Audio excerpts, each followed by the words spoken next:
What's up, everybody? Welcome to another episode of Daily Refinement. My name is Chris. Thank you so much for joining me. I make a full-time living selling stuff online.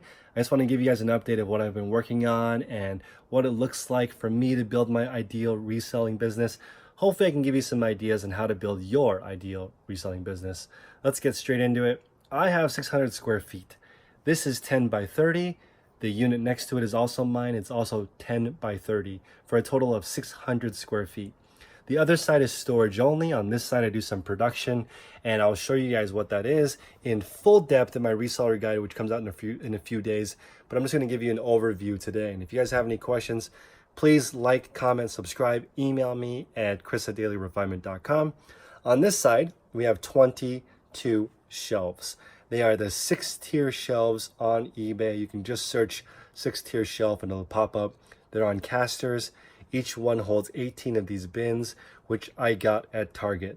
No affiliate links. That's just where I got them.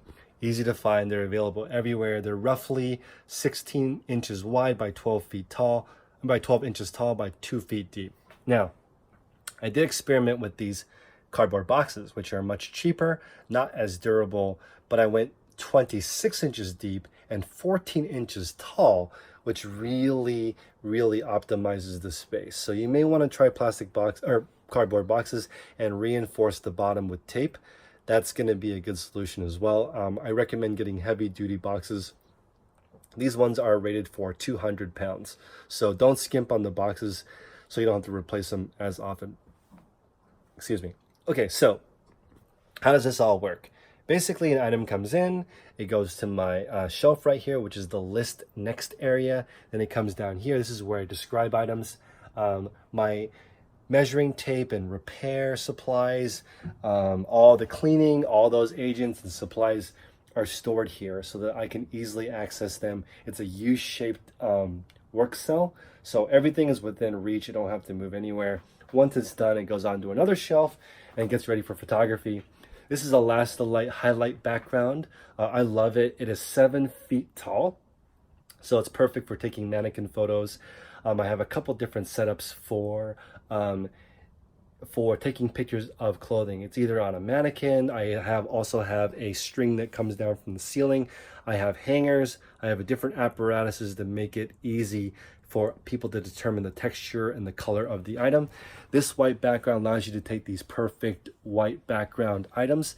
I am in the process of building a light table that goes on top of my drafting table, that goes on top of the furniture dolly. And that's basically my ghetto ass system of producing perfect photos here too. So I'll have a light table that rolls around. I can roll it right up next to my Elastolite, and it basically takes pure white product photos with very little effort, which is great for people with very little photography skill like myself. I have a couple of iPhones that are attached to Dropbox, and that's how I get my items from my phone into my computer for processing later. And I have VAs that do all the listing. All that stuff will be explained in full detail for free on my reselling guide, which comes out in a few days. So if you guys appreciate all this content, which takes me a lot of time, please like, comment, and subscribe. And if you want to reach out to me at chris@dailyrefinement.com, you can always ask me questions. I am happy to help you build your company. So I love it. Once we are done getting the items described and photographed, they are photographed, packed, and put away. So now I want to talk to you guys candidly about something regarding reselling, and it's kind of a serious topic. Sorry, just trying to set this up, talk for you guys for a couple minutes about something that's kind of been bugging me for the last couple days. Okay, so let's get into it. Reselling is worrying me a little bit, and this is why. The reason why I'm a little bit worried is that the control has moved away from me and towards the products that I sell, and also towards the suppliers I have, and also the platforms I sell on, and it's starting to feel a lot like a job. Okay, so I don't want it to feel like that. Not feeling very comfortable with that. They're saying millennials change jobs 7 times.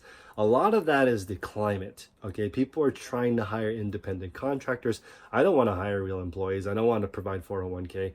I don't want to provide health benefits. It's difficult. It's challenging as a small business to get this going. When in the peak of my reselling in December, I was paying $13,000 a week in overhead. That was mind blowing. Okay, that was a lot of stuff to pay out, and so it was scaring me. I dialed it back a little bit. Now my ideal store is 4,000 items. I did get the 10K on the bay, but it's too much going on. 4,000 items, 200K total listed, focusing on eBay, Mercari, Poshmark, because I like that area first. And clothing is so plentiful, I feel a little bit safer on the supply side because I can always get 4,000 good clothing items in my store. I'm very confident in my skills and supply network for that. That being said, eBay has made some weird changes, like this 4% penalty for having too many items not as described. I was able to prove to an eBay agent that I am not above average because in February they hit me that the average was 0.86 INADs, or item not as described cases, which is impossible in my category of liquidation. There's like 20% of my items have damage. It's not possible that of 100, less than one person was unhappy with their experience and opened an INAD. That's not possible to be able to create in my category a system that's clean enough that less than one person on average would have a problem with the item. So after the agent looked at that, hopefully I'll be getting a big fat refund from eBay on that fee that happened to me in February. But that really took the air out of my sales, because I was thinking to myself, wow, this is very dangerous. They can just make up rules and charge me. And so it scared me a little bit. It took my focus away from building a big store to a smaller store, and allowing me more time to work on projects that are more private label. I do feel like I understand how to build a brand, how to build a specific product, and I want to move towards a few private label products and do less on my one-off systems, which I really like one-offs. It's really fun. In fact, if I had to get a regular job, I think I would love process design or working in a warehouse. I just think it's fun to be hands-on and touch stuff. It's just fun. So that being said, I'm taking a step back from building a gigantic store and shrinking it to a 4,000 item store, which is extremely manageable for me. In fact, my stores right now have a total of about 7,800 items. So even half of what I'm doing right now is still my goal for that. I can use that extra time to build replenishables. So I really like the 10 by 10 by 10 model. One of the categories that I'm thinking about is small leather goods. So I want to think about how I can produce a small leather good that fits into what I'm looking for, that sells 10 times a day for $10 profit.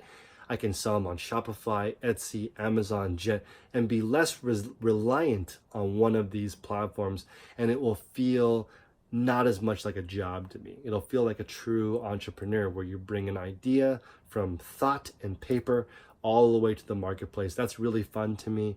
And guys, I just want to point out something very positive to me, which is I feel like there's a big trend. Do what you're passionate about, do what you like, do what you love. And that's challenging because sometimes that's not what's profitable, right? So people are like, forget passion, just do what makes money or do what the market wants. Well, I think there's a little bit of both right now. People are willing to do something hard, which is great. Okay, that was not the case before. I'm getting less and less people emailing me saying, how do I make a quick $5,000? And more people saying, I want to build a business over time. I want to do something that I can do into my retirement. I want to build something that I can share with my kids. That's cool. That's fun to me. And I like that vibe a lot better. People, this get rich quick thing is dying. I don't see people falling for the Lamborghini clickbait as much as before. It's more like, okay, how do I build something that I like doing over time and can earn me enough money to get by while I build it into something that can maybe make me abundant. Abundance is still something that people are really going for. So I'm not saying just scrape by forever and do something you love. I don't agree with that either. I think you should definitely earn more than you need so that you can be abundant and give back to others.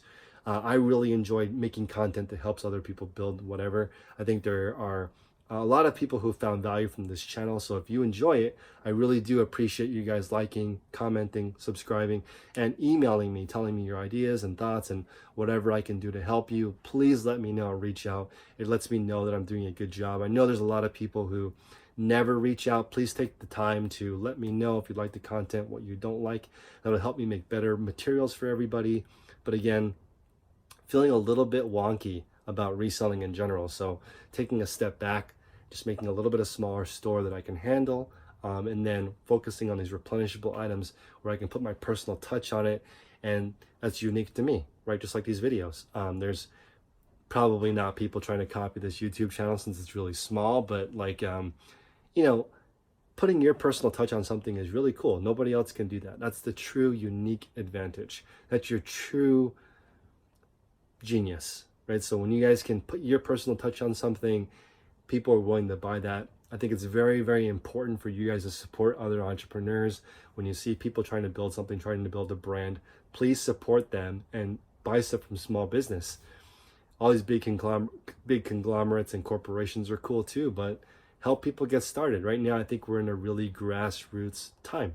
People are building their own lifestyle. People are building their own networks. And I think it's a very, very cool time. So we saw our guides coming out in a few days. Again, I apologize, a little bit under the weather, but I've been working super hard to get this going. And again, one thing I just want to touch on before I take off for the night is try to avoid the news feed. On whatever social media you're looking at, the news feeds are the most damaging. They're going to be basically filling you with FOMO and giving you ridiculous stuff that's salacious or complicated or distractions. Don't focus on that. If you're going to use social media, use it like I'm using it right now for just networking. Hop on, look for people who have similar interests, network with them, meet up with them in person, get different ideas. Social media is incredible for that. I have a wall over here behind me that I'm really, really excited to build a Polaroid wall. So if you guys want to visit me in California, please come. Come to my shop, take a look at what I'm doing, see if you like it, share with me what you like, what you dislike about it, what you hate about it. Please come visit me in California. You can get an idea of what's going on. If you want to work in the store for the day, great. Come see what I'm working on. I appreciate everyone taking the time to listen to me ramble and build stuff and share my journey. Hope everyone's having a great time. Oh yeah, one more thought. I am moving in with my fiance, so I'm moving to downtown Oakland. Super excited about that. We got a place and I'm just excited to live with her. So if you guys have any thoughts on, a fruitful marriage, please let me know, because I'm excited to start that chapter in my life. And I really do not want to have any inventory at home. The one exception is we do have a little bit of a storage. So potentially items that are in transit, I may have online arbitrage shipped to my place and I'll put it in that storage before it comes here to my workshop. So hopefully you guys enjoyed this video. Please smash the like button and I'll see you guys soon.